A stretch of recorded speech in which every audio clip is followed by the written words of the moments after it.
अस्सलामुअलैकुम नाज़रीन इकराम। उम्मीद कामिल है कि आप ठीक होंगे, खैरियत से होंगे।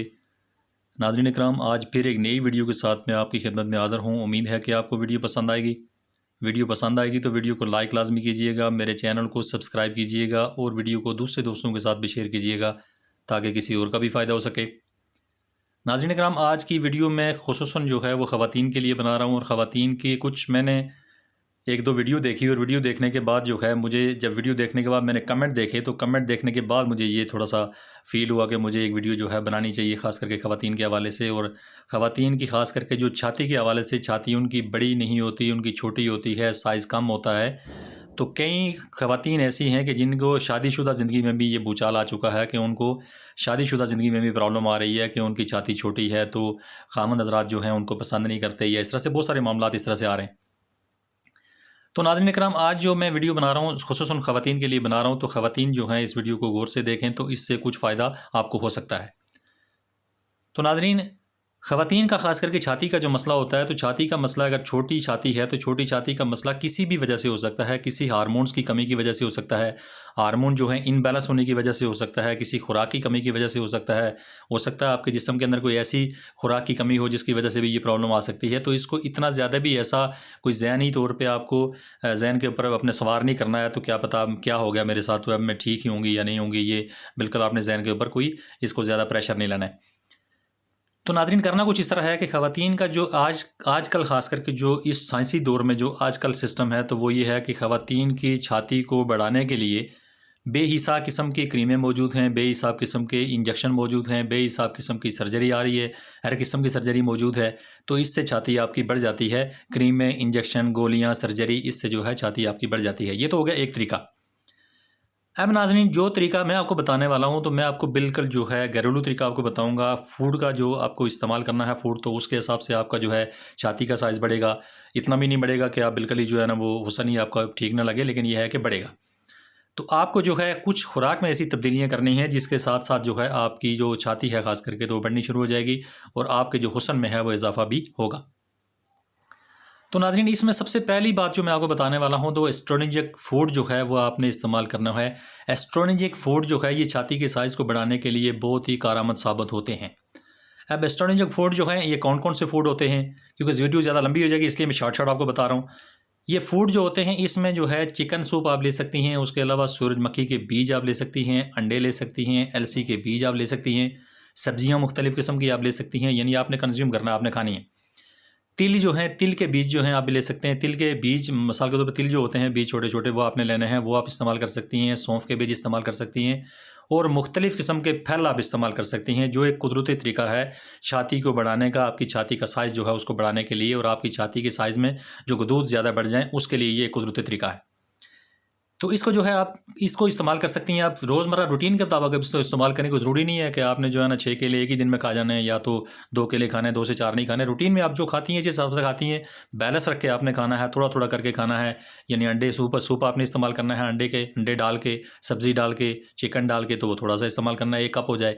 उसके बाद आपने सूरजमुखी के बीज इस्तेमाल करने हैं तो ज़्यादा से ज़्यादा वो जो है 1 स्टांग के करीब आप रोज़ाना इस्तेमाल कर सकती हैं। इसी तरह तिल जो हैं वो भी 1 स्टांग हो जाएँ। अंडे जो हैं रोज़ाना 1 या 2 हो जाएँ, इससे ऊपर ना हो। अलसी के बीज जो हैं वो आप तकरीबन जो है 2 सुबह भी आपको जो है 1 स्टांक आप इस्तेमाल कर लें, शाम को 1 स्टांक इस्तेमाल कर लें, वे तो बहुत ही अच्छी चीज़ है, वैसे भी बहुत अच्छी चीज़ है, तो उससे भी आपको फ़ायदा होगा। इसके अलावा सौंफ जो है वो भी आप इस्तेमाल कर लें, थोड़ा-थोड़ा करके इस्तेमाल कर लें, सुबह को 1 चमचा हो जाए, शाम को 1 चमचा हो जाए। उसका पाउडर बना के अगर आप पानी के साथ उसको ले लेती हैं फिर भी ठीक, अगर नहीं तो उसको जो है पाउडर उसका किसी भी खाने के ऊपर छिड़क के तो आप इस्तेमाल कर सकती हैं, कोई इश्यू नहीं है, ये भी ठीक। इसके अलावा एमिनो एसिड जो है ये दूसरे नंबर पे जो है, एमिनो एसिड जो है ये छाती के साइज़ को बढ़ाने के लिए बहुत ही ज़रूरी चीज़ है। तो एमिनो एसिड जो है वो ज़्यादातर पाया जाता है मछली में पाया जाता है, तो इसको आप कंज़्यूम कर सकती हैं। इसको कंज़्यूम करने के बाद जो आपका जो है छाती का साइज़ बढ़ना शुरू हो जाएगा। तो एमिनो एसिड वाली और भी चीज़ें काफ़ी सारी हैं, लेकिन मैं अगर तफ़सील में जाऊँगा तो ये काफ़ी सारा वक़्त ले लेगा आपको, वीडियो जो है बहुत ज़्यादा लंबी हो जाएगी। अमीनो एसिड जो है वो ड्राई फ्रूट में भी होते हैं, काफ़ी सारे ड्राई फ्रूट ऐसे जिनमें अमीनो एसिड पाए जाते हैं। अब तीसरे नंबर पे मैं आपको जो बताने वाला हूँ तो वह आप छाती का साइज़ बढ़ाने के लिए विटामिन्स का इस्तेमाल करेंगी। तो विटामिन जो हैं मुख्तलिफ़ किस्म के विटामिन विटामिन आपने इस्तेमाल करने हैं, तो मैं ज़्यादा लंबा इसमें तफ़सील में नहीं जाऊँगा, लेकिन कुछ चीज़ें मैं आपको बता देता हूँ। विटामिन जो है, विटामिन सी आपकी छाती को बढ़ाने के लिए बहुत ही कारगर साबित होता है। विटामिन बी6, विटामिन ए और विटामिन ई, ये जो है छाती के साइज़ को बढ़ाने के लिए बहुत ही ज़बरदस्त चीज़ है। विटामिन जो भी हैं, आप किसी भी चीज़ में आप देखें कि विटामिन सी उसमें मौजूद, आप कंज्यूम करें। वैसे भी इसके जो है सप्लीमेंट मिल जाते हैं बाज़ार में, आजकल ढेर लगा हुआ है, कोई ऐसा मसला नहीं। लेकिन कुदरती चीज़ जो होती है वो कुदरती होती है, और जो बाज़ार की बनी हुई है वो ज़ाहिर है वो अलग से काम होते हैं। तो इनको आप इस्तेमाल करके vitamin C, vitamin B6, vitamin A और विटामिन ई का इस्तेमाल आप करेंगी तो आपकी जो निस्वानी हुस्न है ये भी आपका जो है ठीक हो जाएगा, आपकी छाती के साइज़ भी ठीक हो जाएगा, और आपको जो है थोड़ा सा स्मार्ट लगने में भी कोई दिक्कत नहीं आएगी। इसके अलावा जो चौथा मैं आपको तरीका बताने वाला हूँ, तो वो ये बताने वाला हूँ कि आपने प्याज का इस्तेमाल करना है। प्याज का रस आप इस्तेमाल करेंगी, और प्याज का रस जो है उसके साथ आपने प्याज का रस आपने ले लेना है थोड़ा सा, यानी बहुत ज़्यादा लेने की ज़रूरत नहीं है, आप एक प्याज का रस ले सकती हैं, कोई इशू नहीं।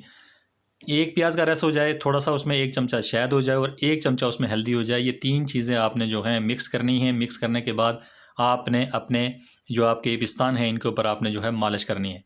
तो मालिश करनी है आपने हफ्ते में 2 दफ़ा आप कर सकती हैं, कम अज़ कम 2 दफ़ा करें तो ज़्यादा बेहतर है, अगर 4 दफ़ा करें तो और भी ठीक है। तो हफ्ते में 2 दफ़ा कम अज़ कम लाजमी होना चाहिए। तो थोड़ा सा आपने लाइटली उसको मालिश करना है, वो ज़्यादा उसको प्रेशर दे के मालिश नहीं करना, क्योंकि ख्वाहिशात का भी असर होता है। तो इसलिए जो है ना ज़्यादातर जो है उसको प्रेशर देने की ज़रूरत नहीं है, आपको लाइटली उसको मालिश करनी है, आहिस्ता आहिस्ता करके मालिश करनी है। तो इससे भी आपको फ़ायदा होगा छाती के साइज़ को बढ़ाने में। इसके अलावा जो आखिरी तरीका मैं आपको बताने वाला हूँ तो वो केले जो हैं बाज़ार में ढेर लगा हुआ, वैसे भी केले जो हैं मिल जाते हैं तकरीबन हर जगह, जो है ना कोई सा मसला नहीं है, आजकल भी मसला नहीं, वैसे सीज़न में मिल जाते हैं और सीज़न में मिल जाते हैं। केले तो मिलता ही रहता है, कोई ख़ास इसका ऐसा कोई वक्त नहीं होता कि ना मिले, ये मिलते ही रहते हैं।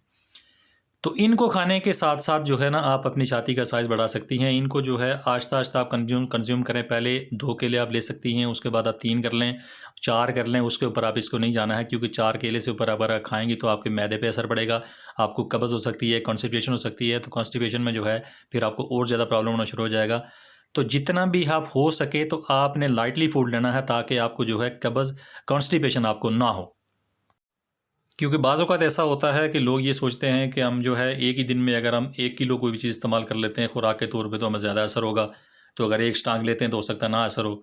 तो ये मुश्किल काम है। इस तरह से आप जो है ना एक कोई भी चीज़ आप लेती हैं तो उसको जो है ना बड़े तरीक़ाकार से आपने लेना है, रोज़ की रूटीन में आपने लेना है, थोड़ा-थोड़ा करके कंज़्यूम करना है, उससे आपको फ़ायदा होगा। एकदम आपको ज़्यादा खाने से या ज़्यादा कोई भी चीज़ इस्तेमाल करने से फ़ायदा नहीं होता। तो उम्मीद है कि आपको वीडियो पसंद आई होगी। वीडियो पसंद आई है तो वीडियो को लाइक लाजमी कीजिएगा, मेरे चैनल को सब्सक्राइब कीजिएगा, और वीडियो को दूसरे दोस्तों के साथ भी शेयर कीजिएगा, ताकि किसी और का भी फ़ायदा हो सके। तो मिलते हैं किसी और ऐसी इन्फॉर्मेटिव वीडियो में। Thanks for watching. Be happy always. Bye.